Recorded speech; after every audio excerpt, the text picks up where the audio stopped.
Bismillahirrahmanirrahim. Bismillahirrahmanirrahim. Assalamualaikum warahmatullahi wabarakatuh. Alhamdulillah ala kulli hal. Wa sallallahu ala nabiyyina Muhammadin wa ala alihi wa ashabihi ajma'in. Kaum muslimin jamaah salat zuhur yang dimuliakan Allah Subhanahu wa taala. Setelah tadi kita barusan mencas ulang ya, atau recharge daya rohani kita, insyaallah dalam kesempatan beberapa menit ke depan, 15 atau 20 menit ke depan, kita mencoba untuk merecharge ya, atau mencas daya nalar kita ya, terkait topik yang sudah kita bahas sejak 13 September ya Ustadz Hafinal ya. 13 September dan 8 bulan kemudian ya, ini siang ini alhamdulillah kita akan lanjut kembali terkait tema yang sudah kita sajikan pada kesempatan September itu, yaitu revitalisasi fungsi generatif komunikasi dalam merawat dan meningkatkan produktivitas ya. Jadi kaitannya dengan kita sehari-hari sebagai orang yang berprofesi di bidangnya masing-masing dalam rangka menjaga tekad ya, menjaga semangat. Karena semangat itu juga seperti sesuatu atau mesin ya, bisa panas dan bisa juga dingin ya. Tekad juga begitu, kalau tidak di recharge dia akan bisa melorot ataupun padam ya sama sekali. Sebelum saya lanjut ke bagian keduanya, saya ingin mereview ya, ataupun mengingatkan kembali apa sih yang ingin kita dapatkan, yang ingin kita kaji pada kesempatan siang hari ini. Di bagian pertama saya sudah mengungkapkan bahwa kita ingin menggunakan komunikasi itu sebagai skill ya, sebagai alat, sebagai tools untuk meningkatkan kualitas hidup kita sebagai personal maupun sebagai orang yang berprofesi di bidang apapun ya, sepanjang itu kebaikan. Itu yang pertama. Yang kedua, jangan sampai alat yang namanya komunikasi ini kita gunakan secara minimalis ya. Hanya sekedar menyampaikan pesan ataupun menerima pesan atau browsing ya kalau internet ya, kalau di handphone itu. Padahal di HP kita itu kan banyak fitur ya, banyak menu yang kita gunakan mungkin cuma 20% ya. Nah, kita ingin komunikasi yang sudah dianugerahkan oleh para intelektual ini kita gunakan untuk meningkatkan kualitas profesi kita dan meningkatkan produktivitas kita dan merawat sekaligus itu. Itu sudah saya sajikan di bagian pertama. Salah satunya komunikasi bisa digunakan untuk memprediksi masa depan seseorang ya. Kalau seseorang tiap hari narasinya atau perbincangannya selalu merujuk kepada hal-hal yang pesimis, maka dia akan sulit untuk direkomendasikan menjadi orang yang duduk di jabatan tertentu atau di posisi tertentu. Kali ini atau siang ini, juga saya singgung waktu di bagian pertama itu bahwa seorang mukmin memiliki konsekuensi logis agar ia bisa berbincang tidak hanya baik, tidak hanya santun, tetapi juga menggerakkan ya. Sehingga dikenal di dalam ajaran Islam bahwa Rasulullah SAW juga adalah orang yang fasih dalam berkomunikasi. Kenapa fasih itu penting? Maksudnya efektif itu penting di dalam berkomunikasi. Karena pesan yang disampaikan adalah pesan-pesan suci ya, pesan-pesan mulia. Sehingga agar bisa diterima oleh kalangan khalayak, maka pesannya pun akan tertata dengan sangat baik ya, supaya orang bisa memahami dengan tuntas ya. Tibalah sekarang kita sampai ke bagian keduanya ya. Ini waktu itu kita sudah kutip ya. Saya sampai ini dulu juga meramal apakah pernikahan kita bisa membaik atau memburuk, itu juga bisa diprediksi dengan menggunakan kecakapan berkomunikasi.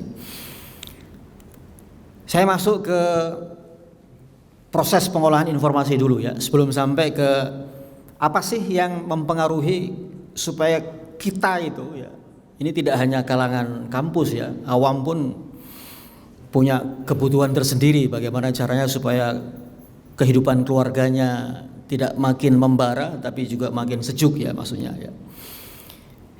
Saya mulai dari ini, nanti sampai tiba di sini nanti tolong diingatkan oleh pihak DKM atau Ustadz Evinal supaya dikasih lampu kuning ya sebelum saya tuntaskan ini ya. Pengaruh persepsi interpersonal terhadap komunikasi interpersonal ya. Jadi persepsi itu penting karena persepsi itu banyak diberlakukan seumur hidup, sekali dan seumur hidup. Padahal persepsi itu bisa berubah. Nah, itu yang harus kita pahami bersama ya. Jadi kualitas kita melakukan relasi dengan orang lain itu sangat ditentukan oleh persepsi masing-masing orang. Nanti akan saya coba berikan contohnya ya. Misalnya ada persepsi bahwa katakanlah peristiwa-peristiwa politik kemarin ya, kita kutip sebentar. Dinasti politik itu boleh asal untuk meningkatkan kualitas bangsa ya. Dinasti politik bisa sepanjang dia untuk kepentingan memakmurkan bangsa. Itu satu persepsi. Persepsi yang lain mengatakan bahwa enggak bisa dong dinasti politik itu dipakai untuk meningkatkan kualitas demokrasi. Karena sepanjang riset yang dilakukan oleh berbagai macam institusi, seluruh dinasti politik yang ada di Indonesia hanya melahirkan koruptor ya. Dinasti Banten ya, dinasti Sulawesi Selatan ya, dinasti beberapa daerah itu tidak memakmurkan masyarakatnya. Jadi persepsi itu bisa berubah. Sayangnya persepsi yang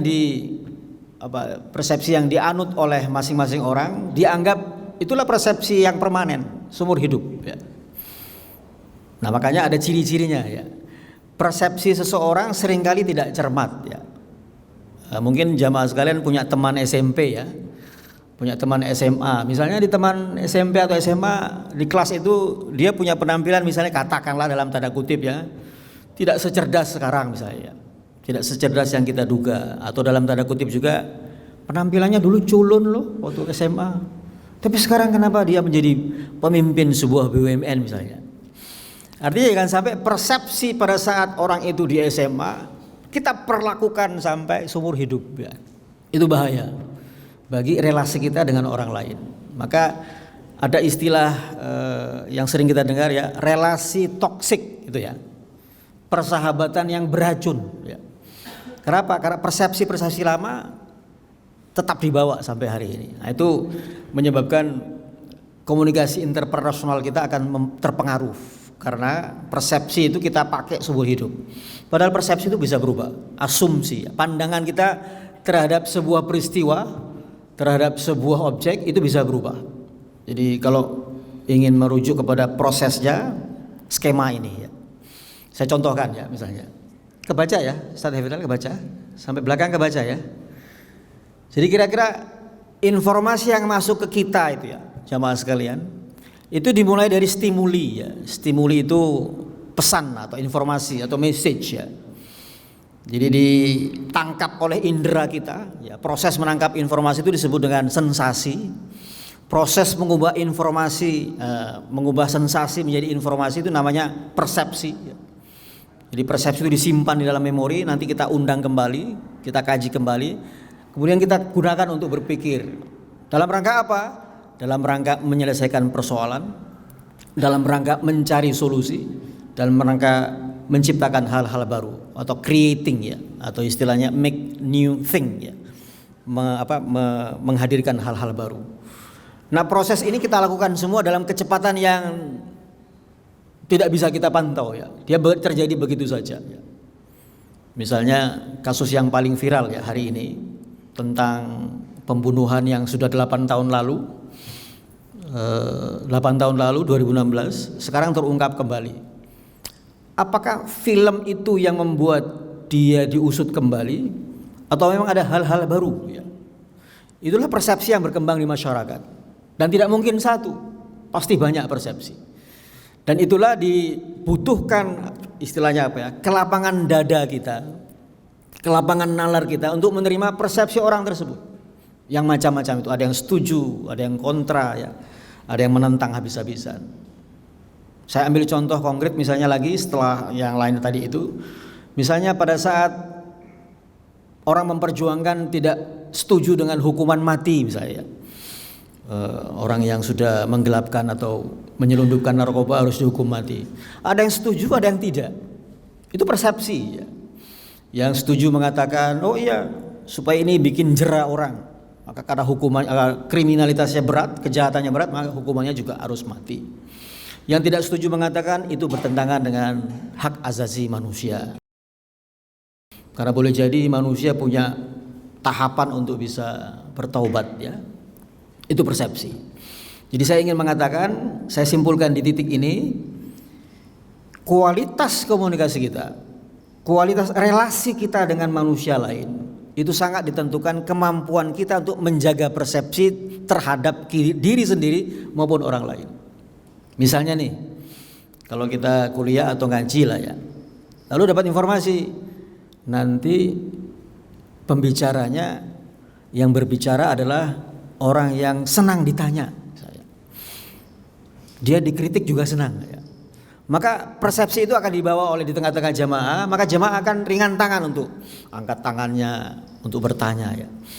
Tapi kalau sebelum itu forum dimulai kemudian ada informasi, nanti pembicaranya itu adalah pembicara yang dingin ya, nggak suka dikritik, nggak suka ditanya. Maka hadirin akan serta-merta agak malas, agak berat untuk mengangkat tangannya untuk mengajukan pertanyaan. Jadi lagi-lagi persepsi sangat menentukan sikap dan tingkah laku seseorang ya. Hadirin sekalian, saya masuk ke yang tadi yang saya sudah ungkapkan ya, pengaruh persepsi interpersonal, persepsi kita terhadap orang ya. Anggapan kita terhadap orang yang akan kita ajak bicara itu ya. Kemudian terhadap kualitas komunikasi kita. Pertama, ini sifat-sifat persepsi ya. Sebelum ke sini mungkin bagus saya ambilkan kisah dulu ya.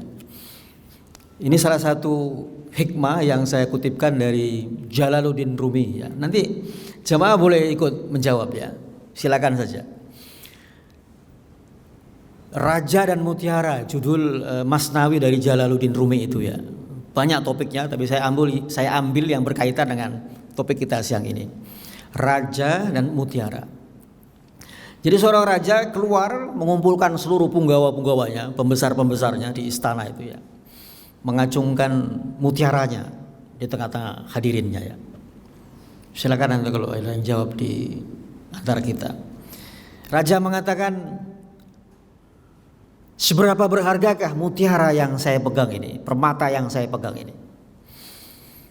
Salah satu menterinya menjawab, itu setara dengan mutiara raja, kata menteri tadi, setara dengan 100 ekor kedelai yang dimuati emas. Jadi 100 ekor kedelai atau keledai ya, keledai ya, dimuati 2 karung itu ya, dan masing-masing berisi emas, itu jumlahnya 100 ekor keledai.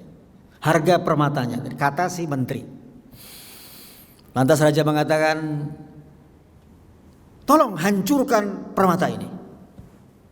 Ini maksudnya dipecah-pecah gitu ya. Kata sang menteri, bagaimana hamba bisa merusak permata yang paling berharga milik Tuan? Saya tak mampu dan saya tidak mau.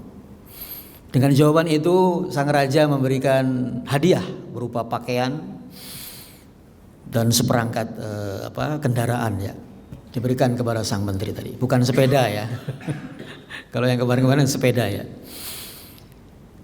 Selanjutnya begitu, ya, raja mengajukan pertanyaan yang sama kepada beberapa hadirin yang ada di ruangan itu, termasuk tukang yang hadir bukan cuma penggawa, juga rakyat kecil yang hadir. Ada penjual gorden ya, penjual tirai ya. Berapa harga permata saya, kata raja. Si penjual mengatakan, itu seharga setengah kekuasaan Tuan Raja. hancurkan permata saya. Dan dia juga menolak untuk menghancurkan seperti menteri tadi. Begitu seterusnya diberikan pertanyaan kepada beberapa hadirin. Tiba pada hadirin yang namanya di situ ditulis di Masnawi itu namanya Iyas tulisannya ya. Saya bacakan Iyas ya. Ini anak muda, ketika ditanya berapa harganya dia sudah bisa menjawab. Tapi ketika disuruh menghancurkan permata tadi, dia tidak menolak. Dia mau. Itu ya jawaban Iyas tadinya yang membuat seluruh hadirin terpana. Mungkin ada yang berpersepsi betapa lancangnya dia ya, ingin menghancurkan permata sang raja. Jadi tadi dikasih hadiah, dia nggak dapat hadiah. Karena dia digugat, maka dia mengatakan, di sini titik komunikasinya di sini. Jadi hadirin sekalian, kemampuan berkomunikasi adalah kemampuan membaca yang tersirat di balik yang tersurat. Itu kan banyak sekali kejadian yang kita alami, orang selalu membaca yang tersurat saja. Padahal harusnya kita keluar dari yang tersurat itu atau out of the box ya.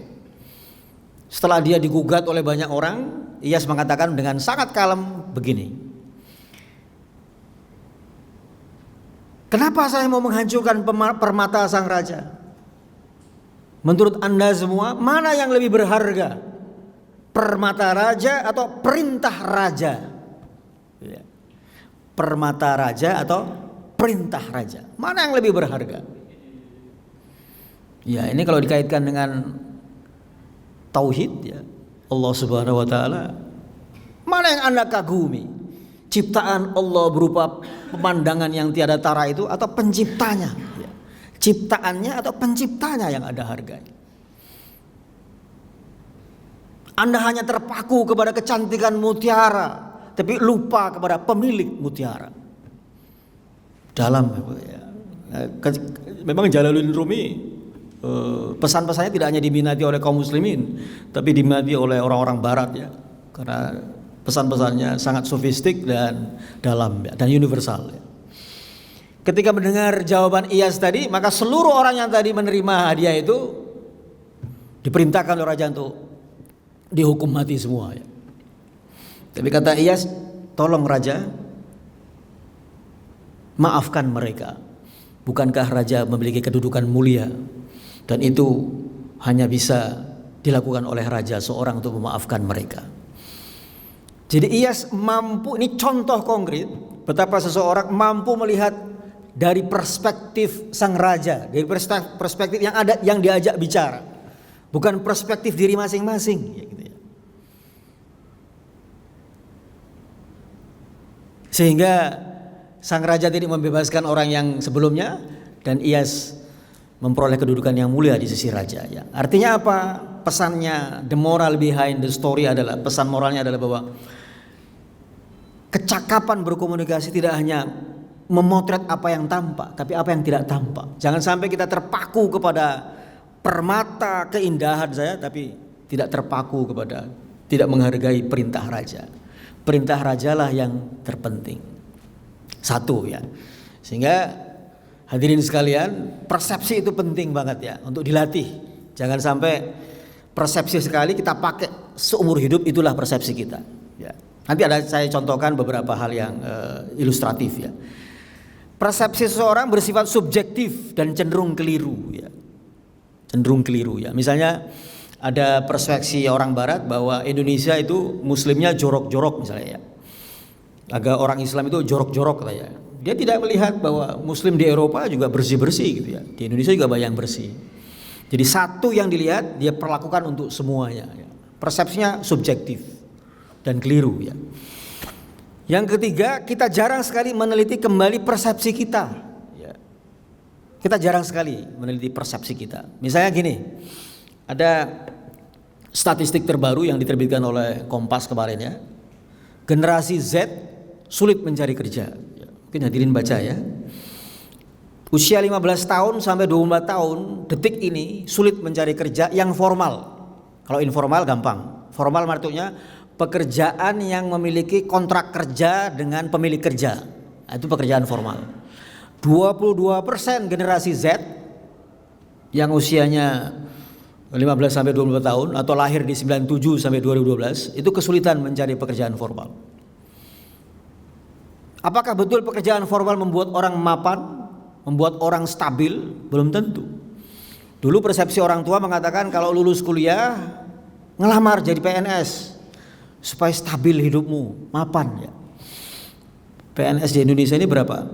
4 juta atau 4,2 juta orang lah ya. Selebihnya 200 orang mencari penghidupan tidak melalui PNS, toh hidup mapan dan malah melebihi taraf hidup PNS ya. Artinya persepsi orang dulu nggak boleh lagi diberlakukan sekarang dong, berbeda situasinya. Maka ada syarat persepsi. Kita jarang sekali meneliti kembali persepsi kita terhadap objek maupun terhadap orang. Itu berbahaya bagi relasi kita dengan orang lain. Harus diubah. Misalnya kita punya kawan dulunya sebelum jadi anggota DPR suka bersosialisasi ya. Kalau dipanggil untuk silaturahim mau dia. Tapi setelah jadi anggota dewan sudah tidak lagi melirik teman-teman yang lama. Sehingga kita mengubah persepsinya ataupun mempermanenkan persepsi kita bahwa orang ini sudah berlaku arogan ya, sudah sombong, sudah tidak lagi mau diajak untuk silaturahim. Kadang persepsi itu kita perlakukan seumur hidup, sekali dan seumur hidup. Padahal dia berubah, manusia berubah. Terakhir, persepsi kita tentang orang lain cenderung stabil, sedangkan persona stimuli adalah manusia yang selalu berubah. Jadi 4 persepsi, syarat persepsi ini atau ciri-ciri persepsi haruslah kita camkan baik-baik agar kita tidak mudah terbawa arus persepsi ya. Ini yang ingin coba saya sajikan di samping yang ciri-ciri konsep diri yang pernah kita bahas di bagian pertama. Konsep diri dan persepsi itu mempengaruhi kualitas komunikasi kita dengan orang lain. Nah, yang mana yang harus kita miliki hadirin sekalian? Konsep diri positif ya. Hindari konsep diri negatif. Konsep diri itulah cara pandang kita terhadap diri kita. Saya sudah contohkan kemarin ya. Kalau kita orangnya pemalu, maka dimanapun kita berada tersisih ya. Tapi coba kalau kita pemula ya. Jadi pemalu dengan pemula, hanya beda huruf ya. Pemalu dan pemula.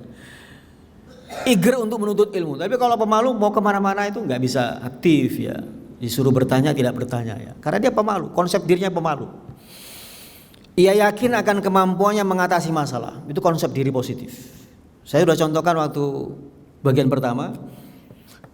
Ustadz Zainal kerja di mana? Ya, coba jawab Ustadz Zainal. Oh, pimpinan pusat Muhammadiyah. Apa tugas utama Ustadz Zainal? Humas, baik ya. Dia punya konsep diri positif. Sehingga apa yang dia kontribusikan 100% atau berapa persen Ustaz Zainal? Mengkontribusikan bakat, kreativitas, semangat, tekad untuk pimpinan pusat. 90 lah ya. 10 untuk diri sendiri. Saya sudah survei kemarin, 50% orang mengkontribusikan semangatnya, waktunya untuk pekerjaannya. 50% yang lain untuk instansi lainnya ya. Barakallah Ustaz Zainal ya. 100%90% dia kontribusikan. Saya bertanya kepada petugas toilet misalnya, sedang ngapain Mas? Ini Pak sedang ngerjain kotoran orang nih, bersihin air seni ya, supaya nggak pesing Pak. Tapi di tempat lain saya bertanya, Mas lagi ngapain? Atau apa office boy di rumah sakit. Saya sedang memastikan Pak, bertanggung jawab untuk memastikan seluruh penghuni rumah sakit ini sehat walafiat. Jadi dia memberikan konsep diri yang sangat positif kepada pekerjaannya, sehingga tidak membosankan pekerjaannya, kan gitu ya. Jadi kita rajin ke kantor tiap hari pagi berangkat, boleh jadi bukan karena enjoy, tapi karena terpaksa, bisa saja kan begitu ya. Tapi bagaimana membuat pekerjaan rutinitas kita itu tidak membosankan adalah memberikan konsep diri, memberi label. Ketika pekerjaan kita labeli dengan label yang rendah, maka begitulah cara kita bekerja, akan pekerjaan rendahan ya. Tapi kalau kita memberi label yang tinggi dan mulia, maka kita akan menghabiskan kreativitas kita, semangat kita untuk pekerjaan tersebut. Merasa setara dengan orang lain, itu konsep diri positif. Menerima pujian tanpa rasa malu, tidak membumbung tinggi, tidak juga kayak kerupuk disiram air ketika dia menerima kritikan ya. Ia menyadari bahwa setiap orang mempunyai berbagai perasaan ya. Ia mampu memperbaiki dirinya. Jadi ini orang-orang yang punya konsep diri positif. Dan ini mempengaruhi kualitas komunikasi kita dengan orang lain. Siapapun termasuk di rumah ya, dengan istri, dengan anak-anak. Kalau negatif, peka kepada kritik. Dikritik sedikit marah ya. Dikritik sedikit kupingnya tipis ya, membalik dengan lebih kejam lagi ya. Ini orang punya konsep diri negatif. Kita tahu ada tokoh-tokoh yang punya konsep diri seperti ini ya. Tipis kupingnya ketika menerima kritik ya. Ini bukan kririk ya, kritik gitu. Responsif sekali terhadap pujian, sangat suka dipuji. Ini konsep diri, ciri-ciri konsep diri negatif ya, kalau suka dipuji. Pujian itu seperti minyak wangi, memang harum tetapi cepat berlalu. Kenapa banyak orang suka dengan tepuk tangan ya? Padahal banyak nyamuk mati dengan tepuk tangan ya. Yang ketiga, yang keempat, cenderung merasa tidak disenangi orang lain. Kalau konsep diri kita, kayaknya saya nggak disukai orang lain ya, maka itulah yang akan terjadi. Ya. Yang terakhir, pesimis terhadap kompetisi, enggan untuk bersaing, enggan untuk katakanlah berkejar-kejaran dengan kebaikan orang lain atau fastabiqul khairat dalam ajaran Islam ya, berlomba-lomba dalam kebaikan.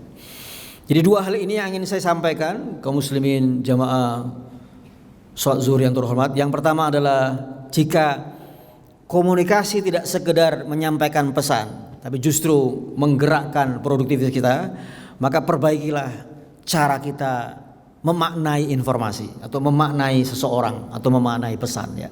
Tidak serampangan. Yang kedua, perbaikilah konsep diri ya, atau cara kita memandang diri kita. Kalau ajaran Islam mengatakan bahwa semua manusia diciptakan dalam keadaan mulia fitrahnya ya. Maka jagalah kemuliaan itu, jangan sampai menjadi kotor ataupun berlumpur ya. Dan yang terakhir adalah tanda-tanda konsep diri. Milikilah konsep diri yang positif sehingga yang negatif itu akan luntur dengan sendirinya. Saya ingin mengutipkan, nah ini penting. Sebelum saya akhiri dengan sebuah ilustrasi, faktor yang mempengaruhi konsep diri itu apa? Yang pertama adalah significant others ya, orang-orang yang berarti di kehidupan kita, orang tua ya, kakek, nenek kita, affective others ya, idola kita ya. Dan yang paling penting kalau untuk kita reference group. Reference group itu organisasi Muhammadiyah ya, misalnya. Itu akan mempengaruhi kita. Anda anggota aktif atau anggota tidak aktif dari Muhammadiyah? Oh, saya anggota aktif. Maka kelompok rujukan yang kita punya itu akan mempengaruhi sikap-sikap kita, mempengaruhi cara kita berkomunikasi dengan orang lain. Kalau sudah dikenal bahwa Anda adalah anggota Muhammadiyah, otomatis perilaku, ya, sopan santun, tindak tanduk, cara berbicara akan merujuk kepada kelompok rujukan itu. Maka berbahagialah hadirin sekalian jika kita sudah punya reference group ya. Dalam hal ini Persyarikatan Muhammadiyah akan selalu belajar terus memperbaiki kualitas komunikasi kita. Akhirnya, jadi saya kutipkan sebuah ilustrasi yang menunjukkan bahwa jangan sampai kita terpukau kepada hal-hal yang tersurat tapi lupa kepada yang tersirat. Contohnya begini. Saya pernah kutipkan di khutbah Jumat beberapa bulan lalu ya, kalau masih ingat. Di Kampung Melayu itu ada ritual kalau mau banjir itu kan dievakuasi pakai perahu karet ya. Salah satu penduduk, katakanlah seorang kepala keluarga, punya ritual unik ya. Sebelum dievakuasi di tengah hujan dan banjir ya. Dia membungkus Al-Quran pakai plastik lalu dipeluknya ya. Itu ritualnya kalau dia mau dievakuasi di tengah banjir besar ya, itu ya. Entah kenapa kali itu dia terpleset, terjungkal dari perahu karet, terbawa arus banjir. Al-Quran yang sedari tadi dipegang dengan sebelah tangannya itu atau kedua tangannya lepas dari pelukannya. Ia gapai, ia kejar, tidak kunjung dapat. Ia bela habis-habisan napasnya ya supaya megap-megap dia mau kejar itu Al-Quran yang sedari tadi dia peluknya. Untung tak dapat diraih, malang tak dapat ditolak. Esok paginya ia ditemukan di pintu air Manggarai dalam keadaan meninggal dunia sambil memeluk Al-Quran. Heboh seantero kampung ya, menurut cerita itu ya, heboh. Terkenallah bahwa dia mati mulia. Dia mati dalam jihad. Dia mati hebat. Kenapa? Memperjuangkan Al-Quran.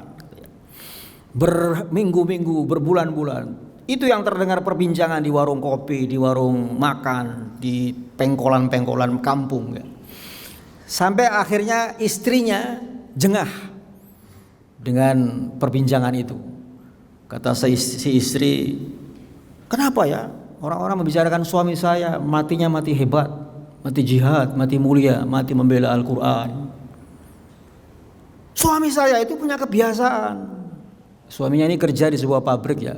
Kalau terima gaji, uang gajinya itu yang lembaran-lembaran ratus ribu disimpan di sela-sela Al-Quran. Pertanyaan saya, biar berkah ya.